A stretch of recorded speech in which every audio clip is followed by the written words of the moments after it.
হিংসা না রাখা।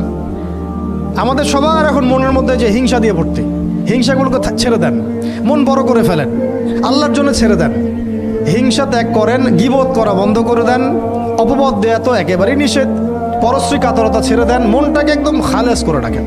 একদম সাহাবী সম্পর্কে নবীজি বলছেন, এই যে এখন যে সাহাবী ঢুকবে মসজিদে ও জান্নাতি, সবাই আগ্রহ নিয়ে বসে আছে, কে এসে ঢুকলেন জান্নাতি, পরের দিনও সেম কথা, এখন যে ঢুকবে সে জান্নাতি। সেম সাহাবী ঢুকলেন, পরের দিনও সেম কথা, এখন যে ঢুকবে সে জান্নাতি।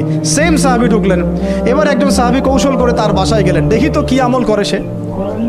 তো দেখলেন তো রাত্রেবেলা তাহাজ্জুদে উঠতেছে না, এশার নামাজ পড়ে ঘুমাই গেছে, ফজরের নামাজে উঠলাম।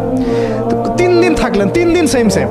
তখন তিনি বললেন, আচ্ছা ভাই, তোমার ব্যাপারে নবীজি এরকম মন্তব্য করেছেন, তোমাকে তো এমন কোনো খাস আমল করতে দেখলাম না।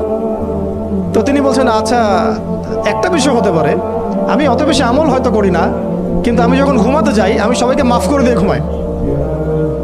মন ফ্রেশ, মনটা থেকে সব বের করে দেওয়া, এটা তাসকিয়া, এটা ইলমের সাথে সম্পৃক্ত। আল্লাহ পাক আমাদের সবাইকে এই বিষয়গুলো বোঝার তৌফিক দান করেন, আমিন।